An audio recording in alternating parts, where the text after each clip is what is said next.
નમસ્કાર વિદ્યાર્થી મિત્રો, આજે આપણે આગળનો ટોપિક જોઈશું એ છે ટ્રાન્સફોર્મર. હવે જો નામ તો દરેકે સાંભળ્યું છે, ટ્રાન્સફોર્મર એટલે શું, શા માટે એની જરૂર પડી ટ્રાન્સફોર્મરની. તો હું તમને એક ઉદાહરણ આપી દઉં કે સૌથી બેસ્ટ ઉદાહરણ છે કે આપણું જે જીબી છે, જીબી પાવર સ્ટેશન, ગુજરાત વિદ્યુત બોર્ડ, બરાબર, ત્યાંથી જુદા જુદા ઘરોમાં સપ્લાય જાય છે, પાવર સપ્લાય જાય છે, બરાબર. ધારો કે આ ઘરમાં પાવર સપ્લાય આવે છે. હવે જીબીમાંથી નીકળતો જે પાવર સપ્લાય છે એનો વોટ કહી દો 500 વોટ ધારો કે, પરંતુ આ 500 વોટ આપણા ઘરે પહોંચતા પહોંચતા કેટલો થઈ જાય છે, 400 વોટ. આપણે ખાલી ધાર્યું જ છે. એનો અર્થ એ પાવરમાં શું થયો, વ્યય થયો. 100 વોટ જેટલો શું થયો, વ્યય થયો. તો આ 100 વોટ ક્યાં જાય છે, તો આ 100 વોટનો વ્યય થઈ જાય છે. અને એ બી કયા સ્વરૂપે વ્યય થાય છે, તો ઉષ્મા ઉર્જા સ્વરૂપે શું થઈ જાય છે, વ્યય. આ ઉષ્મા ઉર્જા સ્વરૂપે વ્યય થાય છે. એટલે કે આ જે તાર છે એ તાર કેવું થઈ જાય, ગરમ થઈ જાય. હવે આ ઉષ્મા ઉર્જાનો વ્યય મારે ઘટાડવો છે, બરાબર. એટલે કે આ જે તારમાંથી વહેતો પ્રવાહ છે એ પ્રવાહમાં શું થઈ કરી દો, ઘટાડો. તો ઉષ્મા ઉર્જામાં થતો વ્યય કેવો થઈ જશે, ઘટાડો. પરંતુ પ્રોબ્લેમ એ થાય છે કે પ્રવાહ ઘટાડો કરવામાં જાઉં તો પી બરાબર વીઆઈ અનુસાર જો આઈ ઘટાડવો હોય પરંતુ પાવર અચળ રાખવો હોય તો વીનું મૂલ્ય મારે શું કરવું પડે, વધારવું પડે. એટલે કે અહીંયાથી જે હું પાવર મોકલું છું એમાં વોલ્ટેજમાં શું કરી દઉં, વધારો, અને પાવરમાં શું કરી દઉં, ઘટાડો, બરાબર. તો અહીંયા વોલ્ટેજમાં મેં વધારો, પ્રવાહમાં મેં કર્યો ઘટાડો. હવે એ જે વોલ્ટેજ પાવર અહીંયાથી જશે એટલે પ્રવાહ ઓછો છે એટલે ઉષ્મા ઉર્જાનો વ્યય કેવો થશે, ઓછો. હવે આ સંપૂર્ણપણે જે પાવર છે પાવર અહીંયા ગયો.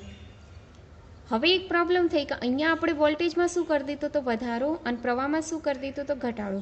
પરંતુ અહીં વોલ્ટેજમાં મારે પાછો શું કરવો પડશે, ઘટાડો કરવો પડશે, અને પ્રવાહમાં પાછો શું કરવો પડશે, વધારો. કારણ કે હતી એની જ કન્ડિશન અહીં લાવવી પડશે ને. તો અહીંયા બી અને અહીંયા, એટલે કે અહીં વોલ્ટેજમાં વધારો અને વોલ્ટેજમાં ઘટાડો કરવા માટે જે વસ્તુ વપરાય છે એ વસ્તુને કહેવાય છે ટ્રાન્સફોર્મર, બરાબર. એટલે ટ્રાન્સફોર્મરનું કામ શું, વોલ્ટેજ વધારવું અથવા તો પ્રવાહ ઘટાડવો, કાં તો વોલ્ટેજ ઘટાડવો અને પ્રવાહ વધારવો. આ કામ કોણ કરે છે, ટ્રાન્સફોર્મર. ટ્રાન્સફોર્મર દરેક જગ્યાએ લાગુ પડે છે. જીબીમાં બી ટ્રાન્સફોર્મર લગાવેલું હોય છે અને અહીંયા બી ટ્રાન્સફોર્મર લગાવેલું હોય છે, પરંતુ જુદા જુદા પ્રકારના ટ્રાન્સફોર્મર હોય છે, બરાબર. તો સૌ પ્રથમ એની આપણે રચના જોઈ લઈએ. તો રચનામાં શું હોય છે, તો ટ્રાન્સફોર્મરનો પહેલાં સિદ્ધાંત જોઈ લઈએ. તો એ સિદ્ધાંતની વાત કરીએ તો સિદ્ધાંત, ટ્રાન્સફોર્મર એ અન્યોન્ય પ્રેરણના સિદ્ધાંત પર કાર્ય કરે છે. કોની ઉપર કાર્ય કરે છે, અન્યોન્ય પ્રેરણના સિદ્ધાંત પર કાર્ય કરે છે. તો કેવી રીતના, તો અન્યોન્ય પ્રેરણ આપણે જોયું હતું કે એકની અંદર પ્રવાહ પસાર કરવામાં આવે તો બીજા ગૂંચળામાં ફ્લક્સ ઉત્પન્ન થાય. ઇન શોર્ટ, અન્યોન્ય પ્રેરણમાં આપણે કેટલા ગૂંચળાની વાત કરી હતી, 2. તો અહીંયા બી કેટલા ગૂંચળા આવશે, 2 ગૂંચળા આવશે. જો આ રીતના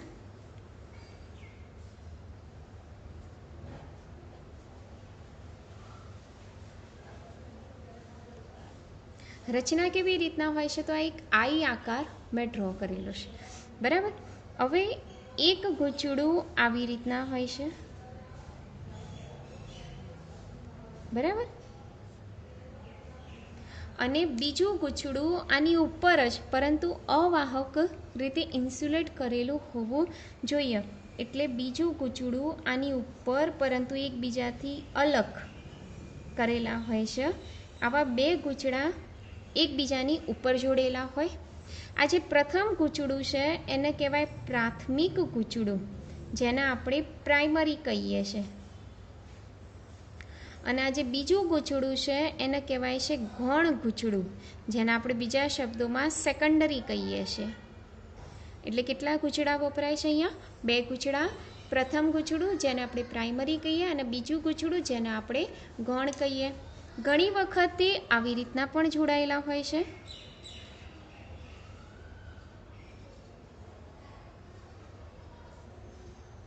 બરાબર. એક ગૂંચળું અહીંયા આવી રીતના જોડાયેલું હશે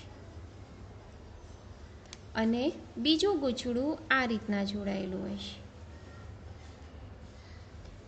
આને બી ટ્રાન્સફોર્મર જ કહેવાય અને આ પણ ટ્રાન્સફોર્મર જ કહેવાય, પરંતુ બંનેમાં ફરક કેટલો છે કે આની અંદર એકની ઉપર બીજું ગૂંચળું વીંટાળેલું છે, જ્યારે અહીંયા એકબીજાથી થોડી સ્પેસમાં ગૂંચળા વીંટાળેલા હોય છે. આપણું પ્રાથમિક એટલે કે પ્રાઇમરી ગૂંચળું અને આપણું ગૌણ એટલે કે સેકન્ડરી ગૂંચળું. તો આ રીતના ટ્રાન્સફોર્મરની રચના હોય છે. એટલે આપણે આ ટોપિક જોયો અહીંયા રચનાનો. ફરીથી પહેલાં જોયું ટ્રાન્સફોર્મરની જરૂરિયાત કેમ ઊભી થઈ, એટલે પહેલો પોઈન્ટ જોયો ટ્રાન્સફોર્મરની અંદર કે એની જરૂરિયાત શું છે. બીજો પોઈન્ટ જોયો કે એનો સિદ્ધાંત શું છે, તો એ કોની ઉપર કાર્ય કરે છે, તો અન્યોન્ય પ્રેરણના સિદ્ધાંત પર કાર્ય કરે છે. અને ત્રીજું એની રચના જોઈ, તો એનું રચનામાં આપણે આયતાકાર લઈ શકીએ કે જેમાં બે ગૂંચળા હોય છે અને બંને ગૂંચળા એકબીજાની ઉપર વીંટાળેલા હોય છે, પરંતુ અવાહક રીતે જોડેલા હોય છે, અથવા તો બંને ગૂંચળા એકબીજાથી જુદા જુદા પણ જોડાયેલા હોય છે. તો આ રીતના એની રચના કહી શકીએ છીએ. બીજું આગળ પોઈન્ટની વાત કરીએ તો આ જે પ્રાથમિક ગૂંચળા છે એ પ્રાથમિક ગૂંચળામાં આટાઓની જે સંખ્યા છે એને આપણે એનપી કહીશું, અને સેકન્ડરી ગૂંચળો છે એટલે કે ગૌણ ગૂંચળું છે એની અંદર જે આટાઓની સંખ્યા છે એને આપણે કહીશું એનએસ. એટલે કે પ્રાઇમરીની અંદર આટાઓની સંખ્યા એનપી અને સેકન્ડરીની અંદર આટાઓની સંખ્યા કેટલી લઈશું આપણે એનએસ લઈશું. આ યાદ રાખવાનું, પી ફોર પ્રાઇમરી અને S for secondary. N for તો આપણે આટા માટે લઈએ જ છીએ, બરાબર. હવે એના આપણે થોડાક પ્રકાર જોઈ લઈએ, એટલે કે આગળનો પોઈન્ટ લખીએ આપણે એના પ્રકાર, ટ્રાન્સફોર્મરના પ્રકાર જોઈ લઈએ. તો જુઓ ટ્રાન્સફોર્મરના પ્રકાર, અહીંયાથી જ આપણને ખ્યાલ આવી જાય કે વોલ્ટેજમાં શું કરવાનું છે, વધારો, અને વોલ્ટેજમાં શું કરવાનું છે, ઘટાડો. વધારો એટલે અપ અને ઘટાડો એટલે ડાઉન. એ અપ અને ડાઉન ઉપરથી ટ્રાન્સફોર્મરના બે પ્રકાર પડે છે. નંબર 1 સ્ટેપ અપ ટ્રાન્સફોર્મર, બરાબર, સ્ટેપ અપ ટ્રાન્સફોર્મર, અને નંબર 2 સ્ટેપ ડાઉન ટ્રાન્સફોર્મર. બે ટ્રાન્સફોર્મર છે, સ્ટેપ અપ અને સ્ટેપ ડાઉન. સ્ટેપ અપની અંદર વોલ્ટેજમાં શું કરે છે, વધારો, અને પ્રવાહમાં શું કરે છે, ઘટાડો. જ્યારે સ્ટેપ ડાઉનમાં વોલ્ટેજમાં ઘટાડો કરે અને પ્રવાહમાં શું કરશે, વધારો. આવડશે એક પોઈન્ટ. તો અપ એટલે વોલ્ટેજ વધશે, પ્રવાહ ઘટશે. ડાઉન એટલે વોલ્ટેજ ઘટશે, પ્રવાહ વધશે. આ પહેલો તફાવત છે સ્ટેપ અપ ટ્રાન્સફોર્મર અને સ્ટેપ ડાઉન ટ્રાન્સફોર્મર. બીજો પોઈન્ટ છે સ્ટેપ અપની અંદર કે એની અંદર સ્ટેપ અપ ટ્રાન્સફોર્મરની વાત કરી દઈએ તો સ્ટેપ અપની અંદર જે પ્રાઇમરી હોય છે એ પ્રાઇમરી કરતાં સેકન્ડરીમાં આટાઓની સંખ્યા વધારે હોય છે. એટલે એની અંદર જો આકૃતિ દોરવી હોય, ધારો કે આ રીતના આકૃતિ દોરવી હોય તો તમે આ રીતના બતાવી શકો કે એનપીમાં તમારા એકદમ ઓછા આટા બતાવવાના અને એનએસમાં તમારે વધારે આટા બતાવવાના, બરાબર. આ પ્રાઇમરી અને આ સેકન્ડરી. ખબર પડી ગઈ સ્ટેપ અપનો પહેલો એટલે આગળનો પોઈન્ટ કે સેકન્ડરીમાં આટાઓની સંખ્યા પ્રાઇમરી કરતાં કેવી હોય છે, વધારે. તો સ્ટેપ ડાઉનમાં શું હશે, તો સ્ટેપ ડાઉનમાં પ્રાઇમરીમાં આટાઓની સંખ્યા એ સેકન્ડરીના આટાઓની સંખ્યા કેવી હશે, વધારે. એટલે જો મારે એની આકૃતિ દોરવી હોય તો જુઓ,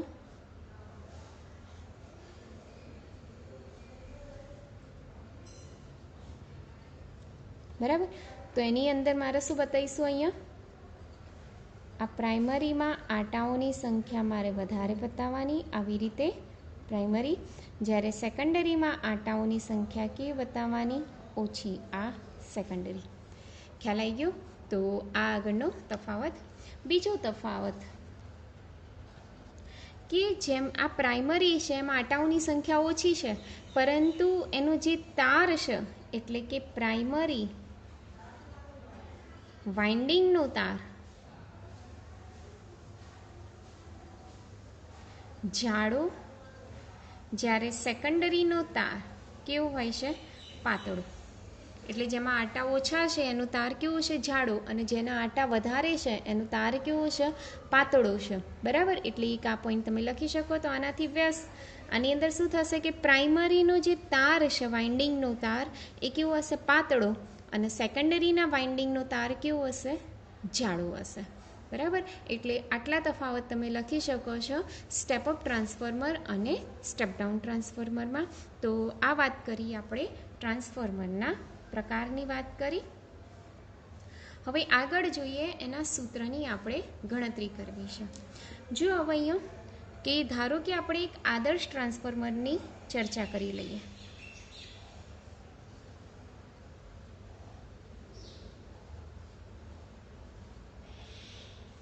તો આદર્શ ટ્રાન્સફોર્મરમાં જેટલા પ્રાઇમરીમાં આટા હોય એટલા જ શેમાં હોય? સેકન્ડરીમાં આટાઓની સંખ્યા. એટલે કે આદર્શ ટ્રાન્સફોર્મરની આપણે વાત કરી લઈએ. બરાબર? ધારો કે આ લીધું. હવે આ પ્રાઇમરી અને આ કેવી લઈ લઈએ આપણે? સેકન્ડરી લઈ લઈએ. પ્રાઇમરી સાથે આદર્શ ટ્રાન્સફોર્મરનો અર્થ શું? કે એનો જે આંતરિક અવરોધ હોય એ કેવો હોય? શૂન્ય. એનો આંતરિક અવરોધ હોય કેવો? એના 3 પ્રકારની ધારણા લઈ શકાય. કે નંબર 1, પ્રાથમિક અને ગૌણ બંને ગૂંચળાનો જે અવરોધ છે એ અવરોધ અત્યંત નાનો, અત્યંત કેવો હોવો જોઈએ? નાનો, અથવા તો લગભગ શૂન્ય જેટલો હોવો જોઈએ. આ વસ્તુ ખાસ. બીજો પોઈન્ટ કે એની અંદરનું જે ફ્લક્સ છે એ ફ્લક્સ એટલે કે આમાં પ્રવાહ પસાર કરો તો એની આજુબાજુ ચુંબકીય ક્ષેત્ર ઉત્પન્ન થાય. એ ચુંબકીય ક્ષેત્ર આની સાથે સંકળાય અને આમાં શું ઉત્પન્ન થાય? ફ્લક્સ. તો એ જે ફ્લક્સ છે એ પ્રત્યેક આંટા માટે કેવું હોય? સમાન હોય. એટલે કે જે ઉત્પન્ન થતો ફ્લક્સ છે એ પ્રત્યેક આંટા માટે કેવું? સમાન હોવું જોઈએ. અને ત્રીજો કે સેકન્ડરીમાં ઉત્પન્ન થતો પ્રવાહ ખૂબ જ ઓછો હોવો જોઈએ. એટલે કે સેકન્ડરીમાં ઉત્પન્ન થતો પ્રવાહ એ ખૂબ જ ઓછો હોવો જોઈએ. આ છે આદર્શ ટ્રાન્સફોર્મરની વ્યાખ્યા કહી શકીએ. અને બીજું કે ઇનપુટમાંથી જ્યારે આઉટપુટમાં જાય ત્યારે પાવર વ્યય ના થવો જોઈએ. એટલે કે પાવર વ્યય લગભગ કેવો હોવો જોઈએ? શૂન્ય. એટલે કે જ્યારે વોલ્ટેજ ઇનપુટમાંથી આઉટપુટમાં જાય ત્યારે પાવર લોસ થવો જોઈએ નહીં. એટલે કે પાવર વ્યય કેવો થવો જોઈએ? શૂન્ય. તો આ ધારણાઓ જો આપણે ધારી લઈએ તો એ ટ્રાન્સફોર્મર કેવું ટ્રાન્સફોર્મર કહેવાય? આદર્શ ટ્રાન્સફોર્મર કહેવાય. બરાબર? તો જોઈએ કે આ આપણું ઇનપુટ કહેવાય અને આ આપણું શું કહેવાય? આઉટપુટ કહેવાય. ઇનપુટ, આઉટપુટ કહેવાય. હવે જ્યારે આપણે પ્રાથમિક ગૂંચળાને એસી વોલ્ટેજ લાગુ પાડવામાં આવે છે ત્યારે તેની આજુબાજુ શું ઉત્પન્ન થાય? ચુંબકીય ફ્લક્સ ઉત્પન્ન થાય, જે બંને સાથે સંકળાય. પ્રાઇમરી સાથે બી સંકળાય અને સેકન્ડરી સાથે બી સંકળાય. તો એના માટે આપણે લખી શકીએ કે ફાઈ પી ચલે છે. એટલે લખી શકાય કે ફાઈ પી નહીં, પણ જેવું તમે પ્રવાહ પસાર કરો એની આજુબાજુ ચુંબકીય ફ્લક્સ ઉત્પન્ન થાય. એ ચુંબકીય ફ્લક્સના લીધે ઈએમએફ કોની સાથે સંકળાશે? સેકન્ડરી સાથે. એટલે આની અંદર પ્રવાહ પસાર કરો એટલે આજુબાજુ ચુંબકીય ક્ષેત્ર, અને ચુંબકીય ક્ષેત્ર આની સાથે સંકળાય એસ સાથે, અને એસમાં શું ઉત્પન્ન થાય? ફ્લક્સ. અને એ ફ્લક્સના કારણે શું ઉત્પન્ન થાય? પ્રેરિત ઈએમએફ, જેને આપણે શું કહીએ છીએ? ઈએસ. ઈએસ બરાબર લખી શકાય NS D phi upon DT, જે અન્યોન્ય પ્રેરિત ઈએમએફ આપણે કહી શકીએ છીએ, જે બીજાનામાં ઉત્પન્ન થાય છે. એવું ને એવું જ પ્રાથમિક ગૂંચળામાં પણ ઉત્પન્ન થશે. ઈપી બરાબર NP D phi upon DT થઈ જાય. હવે આપણે અહીંયા સ્પષ્ટ છે કે અવરોધ લગભગ કેવો કરવાનો છે? શૂન્ય. તો આવું સૂત્ર છે વી બરાબર ઈ માઇનસ આઈઆર. બરાબર? જો અવરોધ એકદમ આંતરિક અવરોધ શૂન્ય હોય તો આખું પદ શૂન્ય થઈ જાય. એટલે કે વી અને ઈ કેવા થઈ જાય? સરખા. તો વીએસ બરાબર શું થાય? ઈએસ. અને વીપી બરાબર શું થાય? ઈપી થઈ જાય. તો આ સૂત્ર વીએસ માટે લખવું હોય તો NS D phi upon DT. અને વીપી માટે લખવું હોય તો વીપી બરાબર એનપી d∅/dt. તો આ વીએસ અને વીપીના સૂત્રો મળી ગયા. સમીકરણ નંબર 1, સમીકરણ નંબર 2. સમીકરણ 1 અને 2નો ગુણોત્તર લેતા તો શું થશે? વીએસ ભાગ્યા વીપી d∅/dt કેન્સલ, એટલે વીએસ ભાગ્યા વીપી બરાબર એનએસ ભાગ્યા એનપી. તો આપણું જે સૂત્ર છે એ શું થશે? વીએસ ભાગ્યા વીપી બરાબર NS/NP. આ આપણું સમીકરણ નંબર 2 કહી દઈએ. બરાબર, 2 નહીં તો 1 કહી દઈએ. ખ્યાલ આવી ગયો આટલે સુધી? ક્લિયર? હવે જુઓ આગળ હું શું કહું છું કે આ જે ટ્રાન્સફોર્મર છે એ ટ્રાન્સફોર્મર જો આપણે આદર્શ માનીએ એટલે એની અંદર આપણે લખ્યું હતું કે પાવર વ્યય થાય નહીં. એટલે કે જેટલો ઇનપુટમાં પાવર હોય એટલે કે ઇનપુટ પાવર એટલો ને એટલો આપણને ક્યાં મળશે? આઉટપુટમાં મળશે. એટલે એને આપણે કહી દઈએ આઉટપુટ પાવર. ઇનપુટ પાવરના આપણે કહી દઈએ આઈપી ઈપી અને આઉટપુટ પાવરના આપણે કહી દઈએ આઈએસ ઈએસ. આવી રીતના કહી દઈએ. ઈપીની જગ્યાએ આપણે અહીંયા શું લખીએ? વીપી. અને ઈએસની જગ્યાએ શું લખીએ આપણે? વીએસ. તો આના માટે લખી શકાય કે IP/IS બરાબર શું થાય? VS/VP. સમીકરણ નંબર 2.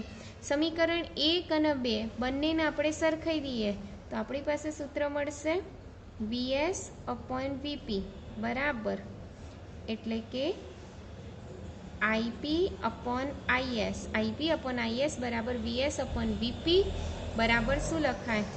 NS/NP બરાબર. આ જે NS/NP છે એને કહેવાય છે R.